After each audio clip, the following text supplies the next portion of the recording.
Hi everyone, मैं रविराज चौहान अपने YouTube channel maths on academy पे आप लोगों का स्वागत करता हूं।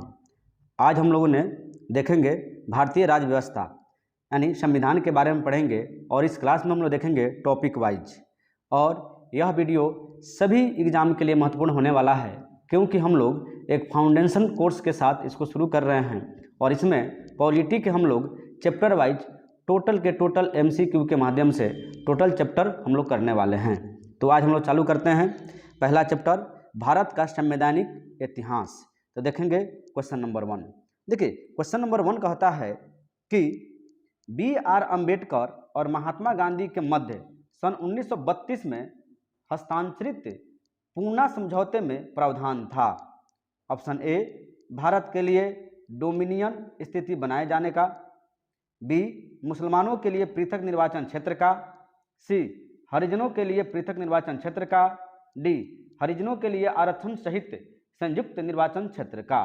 तो देखिए इस क्वेश्चन के आंसर की बात किया जाए तो हो जाएगा ऑप्शन नंबर डी, यानी हरिजनों के लिए आरक्षण सहित संयुक्त निर्वाचन क्षेत्र का। तो याद रखिएगा कि BR अम्बेडकर और महात्मा गांधी जी के बीच 1932 में जो समझौता हुआ था, पूना समझौता, उसमें हरिजनों के लिए आरक्षण सहित संयुक्त निर्वाचन क्षेत्र का विषय था। अब हम देखते हैं next question, question number 2।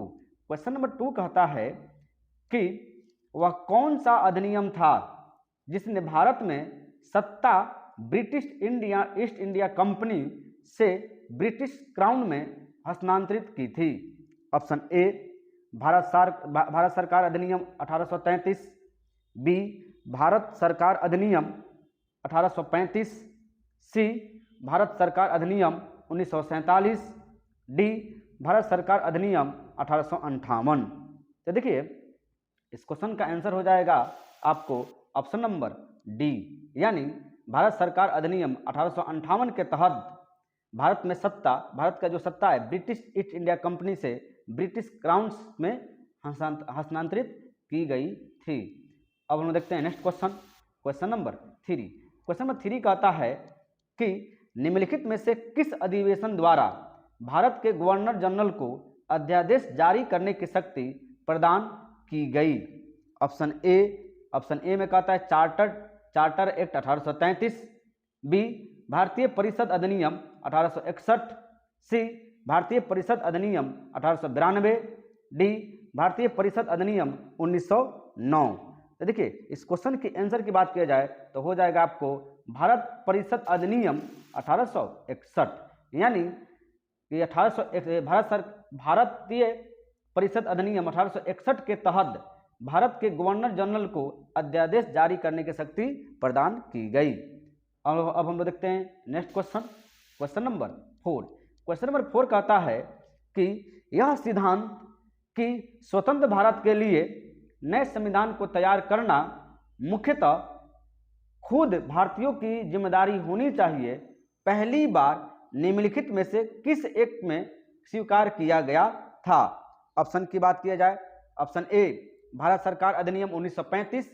B, लिन-लिथगो का अगस्त प्रस्ताव। सी, क्रिप्स प्रस्ताव। D, cabinet mission.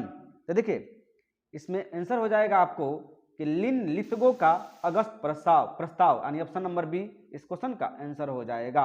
यानी लिन-लिथगो का अगस्त प्रस्ताव में ये बात माना गया था कि भारतीयों की जिम्मेदारी होनी चाहिए, ठीक है, संविधान बनाने में। अब हम देखते हैं next question, question number 5। Question number 5 में कहता है कि रेगुलेटिंग एक्ट पारित किया गया। ऑप्शन ए, 1773 ईस्वी में। बी, 1771 ईस्वी में। सी, 1785 ईस्वी में। डी, 1793 ईस्वी में। तो देखिए रेगुलेटिंग एक्ट पारित किया गया और ये पारित किया गया था आपको 1773 ईस्वी में, यानी ऑप्शन नंबर ए इस क्वेश्चन का आंसर हो जाएगा। अब हम देखते हैं नेक्स्ट क्वेश्चन, क्वेश्चन नंबर 6। देखिए क्वेश्चन नंबर 6 में क्या कहता है, क्वेश्चन नंबर 6 कहता है, क्वेश्चन नंबर 6 कि भारत के गवर्नर जनरल को किस एक्ट के द्वारा अपनी समिति के निर्णय को अस्वीकार करने का अधिकार मिला। ऑप्शन ए, 1773 को रेगुलेटिंग एक्ट। बी, 1784 का ईस्ट इंडिया एक्ट। सी 1786 का अमेंडमेंट एक्ट, डी 1813 का चार्टर्ड एक्ट। यानी बताना है आपको कि भारत के गवर्नर जनरल को किस एक्ट के द्वारा अपनी समिति के निर्णय को अस्वीकार करने का अधिकार मिला। तो देखिए इस क्वेश्चन की आंसर हो जाएगा कि ऑप्शन नंबर सी, यानी 1786 का अमेंडमेंट एक्ट के तहत भारत के गवर्नर जनरल को यह अधिकार मिला कि वह खुद निर्णय को अस्वीकार कर सकता है। और हम देखते हैं next question, question number 7। Question number 7 में क्या कहता है कि पिट्स इंडिया एक्ट किस वर्ष पारित किया गया। ऑप्शन की बात किया जाए, option number A 1784, B 1901, C 1819, D 1857। देखिए तो पिट्स इंडिया एक्ट कब पारित हुआ, तो हुआ था 1784, यानी ऑप्शन नंबर ए इस क्वेश्चन का आंसर हो गया। अब हम देखते हैं next question, question number 8। Question number 8 में कहता है कि निम्नलिखित में से किस अधिनियम को मार्ले मिंटो सुधार के रूप में भी जाना जाता है। ऑप्शन ए भारतीय परिषद अधिनियम 1892, बी भारत सरकार अधिनियम 1919, सी भारत सरकार अधिनियम 1935, डी भारतीय परिषद अधिनियम 1909। तो देखिए इस क्वेश्चन की आंसर की बात की जाए तो हो जाएगा भारतीय परिषद अधिनियम 1909। यानी किस अधिवेशन में मार्ले मिंटो सुधार, यानी मार्ले मिंटो सुधार के रूप में जाना जाता है, तो मार्ले मिंटो सुधार के रूप में जाना जाता है भारतीय परिषद अधिनियम 1909 को।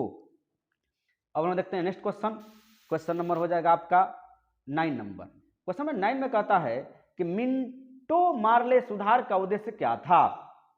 ऑप्शन ए पृथक निर्वाचन प्रणाली, बी भारतीयों की भागीदारी बढ़ाना, सी युद्ध में सहयोग हेतु तैयार करना, डी पूर्ण स्वतंत्रता देना।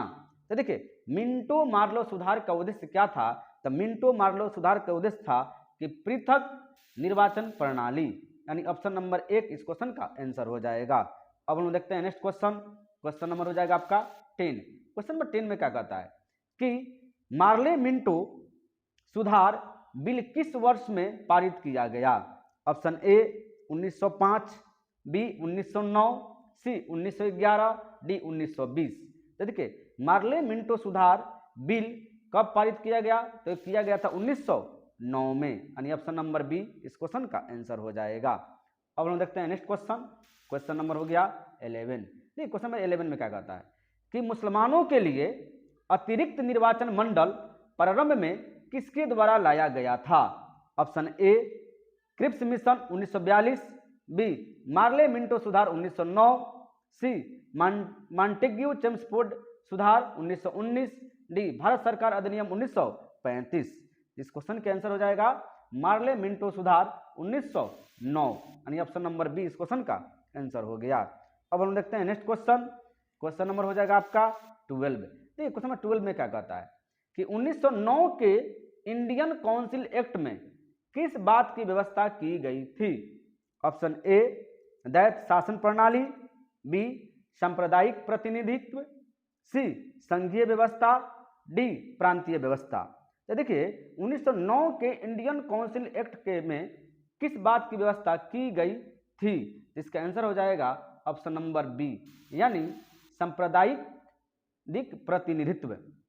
अब हम देखते हैं नेक्स्ट क्वेश्चन, क्वेश्चन नंबर हो जाएगा आपका 13। देखिए क्वेश्चन नंबर 13 में क्या कहता है कि मॉन्टेग्यू चेम्सफोर्ड सुधार में प्रावधानों का सार था। ऑप्शन ए राज्यों की स्वायत्तता, बी प्रांतों में दोहरा शासन, सी हिंदू मुस्लिम हेतु अलग अलग निर्वाचन व्यवस्था, सी राज्यपालों को वीटो शक्ति।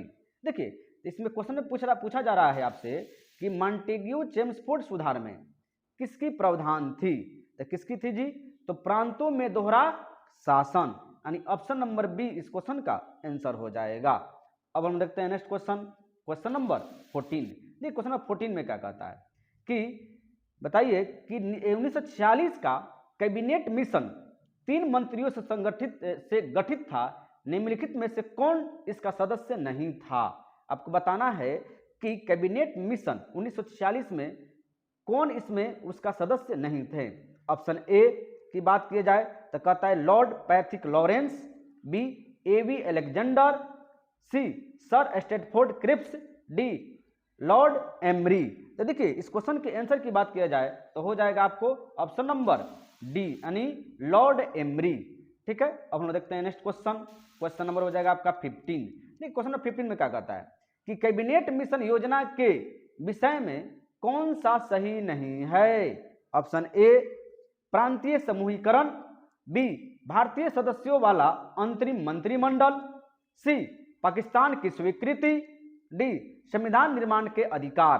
तो देखिए इस क्वेश्चन के आंसर की बात किया जाए तो हो जाएगा आपको ऑप्शन नंबर सी यानी हो जाएगा कि पाकिस्तान की स्वीकृति। देखिए इसमें कह रहा है कि कौन सा गलत है कौन सा सही नहीं है, तो पाकिस्तान की स्वीकृति। देखिए कैबिनेट मिशन योजना में एक कहीं भी वर्णन नहीं था कि पाकिस्तान की स्वीकृति दी जाएगी।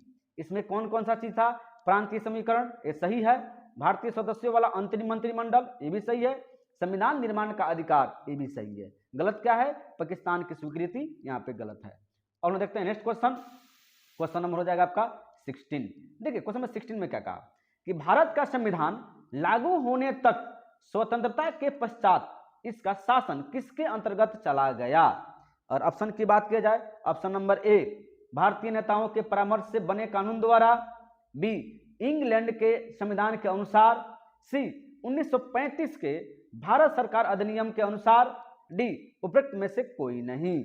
तो देखिए कह रहा है कि भारत का संविधान लागू होने तक स्वतंत्रता के बाद इसका शासन किसके अंतर्गत चला गया था, तो वो चला गया था आपको 1935 के 1935 के भारत सरकार अधिनियम के अनुसार चला गया था।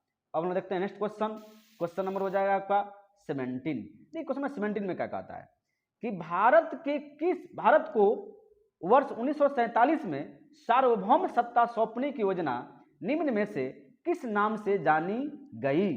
ठीक है, देखिए ऑप्शन की बात किया जाए ऑप्शन ए डुरंड योजना, बी मिंटो मार्ले योजना, सी माउंट बेटन योजना, डी वेबल योजना। तो देखिए इस क्वेश्चन के आंसर की बात किया जाए तो हो जाएगा 17 का सी यानी माउंट बेटन योजना। अब हम देखते हैं नेक्स्ट क्वेश्चन। Question number 18। देखिए क्वेश्चन नंबर 18 क्या कहता है, क्वेश्चन नंबर 18 में कहता है कि कौन सुमेल नहीं है। आपको बताना है इसमें कि कौन इसमें सुमेल नहीं है। ठीक है, ऑप्शन की बात किया जाए ऑप्शन नंबर ए मार्ले मिंटो सुधार, कहता है कि सांप्रदायिक प्रतिनिधित्व, बी में कह रहा है कि भारत सरकार अधिनियम 1935 स्वशासन, सी में कहता है कैबिनेट मिशन संविधान सभा का गठन, डी में कहता है साइमन कमीशन भारत विभाजन। तो देखिए अगर इसमें देखा जाए कि गलत क्या है तो गलत कौन सा है जी, इसमें गलत है ऑप्शन नंबर आपका हो जाएगा डी यानी साइमन कमीशन 1928 में, इसका कहीं से भी भारत विभाजन से संबंधित नहीं है। अच्छा इसमें सही जो चीज है उसको भी आप एक बार रिकॉल कर लीजिए। देखिए मार्ले मिंटो सुधार इसका सब्जेक्ट किस पे जोड़ दिया, तो सांप्रदायिक प्रतिनिधित्व पर दिया था। मार्ले मिंटो सुधार 1909 में आया था। कब आया था ये, 1909 में। बी में देखिए भारत सरकार अधिनियम 1935 जो स्वशासन के बारे में था। कैबिनेट मिशन के अंतर्गत क्या हुआ, संविधान सभा का गठन का परामर्श आपको मिला, अधिकार मिला कि संविधान सभा का गठन करना है, किसके अंतर्गत, कैबिनेट मिशन के अंतर्गत किया गया। ये तीनों के तीनों सही है। गलत क्या है कि साइमन कमीशन भारत विभाजन, ये गलत है। अब हम देखते हैं नेक्स्ट क्वेश्चन, क्वेश्चन नंबर 19। देखिए क्वेश्चन नंबर 19 में क्या कहता है कि भारत शासन अधिनियम 1919 के अंतर्गत विधायिका का अंतिम निर्वाचन किस वर्ष में किया गया था। ठीक है, ऑप्शन की बात किया जाए option number A 1930, B 1934, C 1945, D 1947।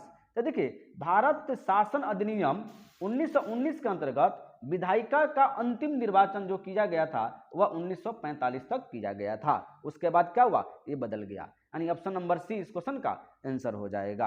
अब हम देखते हैं next question, question number 20। Question number 20 में क्या कहता है कि अखिल भारतीय महासंघ स्थापित करने का प्रावधान शामिल किया गया था। ऑप्शन ए भारत सरकार अधिनियम 1935 में, बी अगस्त प्रस्ताव 1940 में, सी भारत सरकार अधिनियम 1919 में, डी कैबिनेट मिशन प्रस्ताव 1946 में। तो देखिए इस क्वेश्चन का आंसर की बात किया जाए कि अखिल भारतीय महासंघ स्थापित करने का प्रावधान शामिल किया गया था, तो वो किया गया था आपको भारत सरकार अधिनियम 1935 के अंतर्गत, यानी ऑप्शन नंबर ए इस क्वेश्चन का आंसर हो जाएगा। साथ साथ ये भी याद रखिए कि अगस्त प्रस्ताव कब आया, 1940 में, भारत सरकार अधिनियम 1919। कैबिनेट मिशन प्रस्ताव कब आया, तो 1946 में। ठीक है, ये दोनों के दोनों याद रखिएगा कि अगस्त प्रस्ताव 1940, कैबिनेट मिशन प्रस्ताव 1946। अब हम देखते हैं नेक्स्ट क्वेश्चन नंबर हो जाएगा 21। कहता है कि निम्न में से किस अधिनियम ने केंद्र में दैत्य शासन प्रणाली को स्थापित किया। ऑप्शन ए की बात किया जाए, ऑप्शन नंबर ए में कहता है कि भारत शासन अधिनियम 1935। ठीक है, बी में कहता है भारत शासन अधिनियम 1919। सी में कह रहा है भारत परिषद अधिनियम 1909। डी भारत परिषद अधिनियम 1892। तो देखिए भारत निम्न में से कह रहा है कि निम्न में से किस अधिनियम ने केंद्र में दैत्य शासन प्रणाली को स्थापित किया, तो वो कौन सा किया, भारत शासन अधिनियम 1935, यानी ऑप्शन नंबर ए इस क्वेश्चन का आंसर हुआ। और हम देखते हैं next question number 22।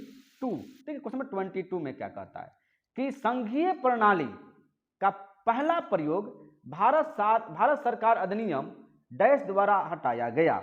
Option A 1909, B 1919, C 1935, D इनमें से कोई नहीं। देखिए इस क्वेश्चन की आंसर की बात किया जाए कि संघीय प्रणाली का पहला प्रयास भारत सरकार अधिनियम किसके द्वारा लागू किया, हटाने का प्रावधान किया गया, तो वो था 1935, यानी ऑप्शन नंबर सी इस क्वेश्चन का आंसर हो जाएगा। याद रखिएगा कि संघीय प्रणाली का पहला प्रयास भारत सरकार अधिनियम 1935 द्वारा किया गया था, सॉरी हटाने का नहीं था।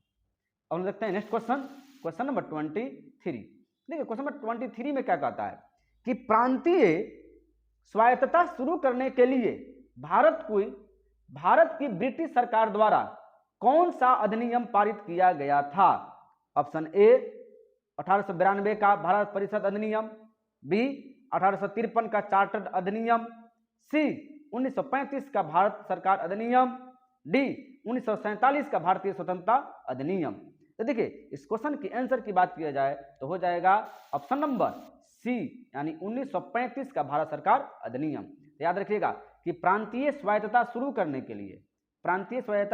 के लिए भारत की ब्रिटिश सरकार द्वारा कौन सा अधिनियम पारित किया गया था, तो 1935 का भारत सरकार अधिनियम। अब हम देखते हैं नेक्स्ट क्वेश्चन नंबर आपका हो जाएगा 24। नहीं, क्वेश्चन नंबर 24 में क्या कहा कि भारत में सचिव का पद किसके द्वारा निर्मित किया गया था। ऑप्शन ए मार्लेमिंटो सुधार 1909, बी भारत सरकार अधिनियम 1858, सी भारतीय परिषद अधिनियम 1861, डी मॉन्टेग्यू चेम्सफोर्ड सुधार 1919। तो देखिए भारत में सचिव का पद किसके द्वारा निर्मित किया गया था, तो वो था आपका भारत सरकार अधिनियम 1858, यानी ऑप्शन नंबर बी इस क्वेश्चन का आंसर हो जाएगा। अब हम देखते हैं नेक्स्ट क्वेश्चन नंबर हो जाएगा आपका 25। देखिए क्वेश्चन नंबर 25 में क्या कहता है कि किस भारत सरकार अधिनियम के तहत पहली बार विधायिका में कुछ निर्वाचित प्रतिनिधित्व की मंजूरी दी गई। ऑप्शन की बात किया जाए, ऑप्शन नंबर ए भारत सरकार अधिनियम 1858, बी भारत सरकार अधिनियम 1909, सी भारत सरकार अधिनियम 1919, डी भारत सरकार अधिनियम 1935। तो देखिए इस क्वेश्चन की आंसर की बात किया जाए तो हो जाएगा ऑप्शन नंबर बी, यानी भारत सरकार अधिनियम 1909। याद रखिएगा कि 1909 के द्वारा पहली बार विधायिका में कुछ निर्वाचित प्रतिनिधित्व को मंजूरी दी गई थी। अब हम देखते हैं नेक्स्ट क्वेश्चन नंबर हो जाएगा आपका 26। नहीं, क्वेश्चन नंबर 26 में क्या कहा कि भारत शासन अधिनियम 1935 द्वारा स्थापित संघ में अवशिष्ट शक्तियां किसे दी गई। ऑप्शन नंबर ए में कहता है संघीय विधानमंडल को, बी गवर्नर जनरल को, सी प्रांतीय विधानमंडल को, डी प्रांतीय राज्यपाल को। तो देखिए इस क्वेश्चन के आंसर की बात किया जाए तो हो जाएगा आपको option number B governor general को, यानी भारत सरकार अधिनियम 1935 द्वारा स्थापित संघ में अवशिष्ट शक्तियां गवर्नर जनरल को दी गई। अब हम देखते हैं नेक्स्ट क्वेश्चन नंबर 27। देखिए क्वेश्चन नंबर 27 में क्या कहता है कि किस अधिनियम को मॉन्टेग्यू चेम्सफोर्ड सुधार के नाम से जाना जाता है? ऑप्शन नंबर ए में कहता है भारत स्वतंत्रता अधिनियम 1947, बी भारत शासन अधिनियम 1919, C East India Act 1784, D Chartered Act 1813। देखिए इस क्वेश्चन के आंसर की बात किया जाए तो हो जाएगा ऑप्शन नंबर बी, यानी भारत शासन अधिनियम 1919। अब हम देखते हैं नेक्स्ट क्वेश्चन नंबर हो जाएगा आपका 28। देखिए क्वेश्चन नंबर 28 में क्या कहता है कि डैश यूनाइटेड किंगडम की संसद का एक अधिनियम है जिसने 1947 में ब्रिटिश भारत को भारत और पाकिस्तान के दो नए स्वतंत्र उपनिवेशों में विभाजित किया था। किसके तहत जी? ऑप्शन नंबर ए में कहता है ईस्ट इंडिया अधिनियम, बी भारत सरकार अधिनियम, 3 रॉलेट अधिनियम, डी भारतीय स्वतंत्रता अधिनियम। तो देखिए इसका आंसर हो जाएगा आपको 28 का डी, यानी भारतीय स्वतंत्रता अधिनियम। अब हम देखते हैं नेक्स्ट क्वेश्चन नंबर हो जाएगा आपका 29। देखिए क्वेश्चन नंबर 29 में क्या बोला कि किस सरकार अधिनियम के तहत पहली बार विधायिका में कुछ निर्वाचित प्रतिनिधित्व को मजदूरी दी गई? यानी अगर देखा जाए 29 नहीं तो देखिए ऑप्शन नंबर 1 में देखा जाए तो भारत सरकार अधिनियम 1919, इसमें कहता है कि प्रांतीय स्वतंत्रता। बी में कहता है भारत सरकार अधिनियम 1935, यानी एक तरफ क्या करना है, इसको मिलान कर देनी है। देखिए इसमें दिया थोड़ा सा आपको किस भारत सरकार द्वारा अधिनियम के तहत पहली बार विधायिका में कुछ निर्वाचित प्रतिनिधित्व को मंजूरी दी गई थी, ये वो वाला क्वेश्चन नहीं है। देखिए ये गलत है, इसमें क्या करना है, इसको मिलान करना है कि कौन सा किससे कौन सही है, नहीं यही देखनी है आपको कि किसका कौन सा होगा। तो याद रखिएगा। चलिए हम लोग इसको देख लेते हैं सीधे। नहीं तो देखिए भारत सरकार अधिनियम 1919 पे चर्चा करेंगे तो क्या था जी? भारत सरकार अधिनियम 1919। तो 1919 में हो जाएगा आपको एक, अगर देखा जाए क्या होगा तो प्रांतों में दैत्य शासन। क्या होगा? प्रांतों में दैत्य शासन। अगर देखा जाए कि भारत सरकार अधिनियम 1935 के तहत क्या हुआ था तो प्रांतीय स्वायत्तता आया था। याद रखिएगा क्या आया था? प्रांतीय स्वायत्तता। सी में देखिए कि मिंटो मार्ले सुधार से क्या आया था? ब्रिटिश शासन शक्ति में आया 1909 में। अगर देखा जाए तो क्या हो जाएगा? सी का क्या हो जाएगा? सी का आपका हो जाएगा मार्ले मिंटो सुधार 1909 सांप्रदायिक निर्वाचन। क्या था जी? सांप्रदायिक निर्वाचन, यानी सी का हो जाएगा आपको 4। अब देखिए डी नंबर देखा जाए तो डी का आपको हो जाएगा डी नंबर, और डी के बात किया जाए तो हो जाएगा आपको भारत परिषद अधिनियम 1861। नहीं, इसका हो जाएगा सती प्रथा का अंत। याद रखिएगा कि डी का क्या हो जाएगा? 2 हो जाएगा, यानी भारत परिषद अधिनियम 1861 के अंतर्गत क्या किया गया था तो सती प्रथा का अंत किया गया था। अब ई भारत सरकार अधिनियम 1858, ये था ब्रिटिश शासन शक्ति में आया, यानी ई का 5 हो जाएगा, ई का 5 होगा। चलिए एक बार हम लोग इसको और देखेंगे अच्छे तरीका से। कहता है क्या कि आपको इसको दोनों को क्या करना है? मिलान करना है। क्या करना है? मिलान करना है। तो देखिए ए का क्या होगा? ए का होगा भारत सरकार अधिनियम 1919, इसका हो जाएगा प्रांतों में दैत्य शासन। याद रखिएगा प्रांतों में दैत्य शासन, यानी ए का हो जाएगा आपको 3, ए का 3 हो गया। ठीक है, ए का 3 हो जाएगा। बी में कहता है कि भारत सरकार अधिनियम 1935, इसका हो जाएगा आपको प्रांतीय स्वायत्तता, यानी इसका बी हो जाएगा। फिर कहता है मिंटो मार्ले सुधार 1909, यानी सी का क्या होगा? तो देखिए मिंटो मार्ले सुधार के अंतर्गत हुआ था आपको सांप्रदायिक निर्वाचन, यानी सी का हो जाएगा 4, सी का क्या हो जाएगा? 4 हो जाएगा। फिर आगे कहता है कि भारतीय परिषद अधिनियम 1861 के अंतर्गत क्या हुआ था तो सती प्रथा का अंत हुआ था। क्या हुआ था? सती प्रथा का अंत, यानी डी का क्या हो जाएगा? 2 हो जाएगा, डी का 2 हो जाएगा। फिर कह रहा है कि भारत सरकार अधिनियम का क्या होगा तो ब्रिटिश शासन शक्ति में आया। याद रखिएगा इस सभी चीज को, ये बार बार क्वेश्चन पूछा जाता है कि कब कौन सा आया था। अब हम देखते हैं नेक्स्ट क्वेश्चन, और ये लास्ट क्वेश्चन है। डैश का east India act British east India company के वाणिज्यिक और राजनीतिक कार्यों के बीच अंतर करता है। ऑप्शन की बात किया जाए तो ऑप्शन नंबर हो जाएगा आपको ए 1818, बी 1792, सी 1802, डी 1784। तो देखिए इस क्वेश्चन के आंसर की बात किया जाए कि कौन सा east India act British east India company के वाणिज्यिक और राजनीतिक कार्यों के बीच अंतर करता है, तो वो है 1784। ऐसे भी ईस्ट इंडिया एक्ट कब आया था? 1784 में, यानी ऑप्शन नंबर डी इस क्वेश्चन का आंसर हो जाएगा। आज हम लोग ने देखा भारतीय राज्य व्यवस्था यानी भारतीय संविधान के पहला चरण को, पहले टॉपिक को, भारत का संवैधानिक इतिहास। इसी प्रकार हम लोग क्या करेंगे, टॉपिक वाइज टोटल पॉलिटी को करने वाले हैं। इस सीरीज में, इस प्लेलिस्ट में आपको भारतीय संविधान के टॉपिक वाइज, एकदम टॉपिक वाइज आपको वीडियो मिलता रहेगा। एक वीडियो में एक टॉपिक हम लोग कंप्लीट करने वाले हैं। यदि मेरी वीडियो की कंटेंट आपको अच्छा लग रही है तो लाइक कीजिए, कमेंट कीजिए और सब्सक्राइब कीजिए चैनल को, और वीडियो को शेयर जरूर से जरूर कीजिए। जय हिंद।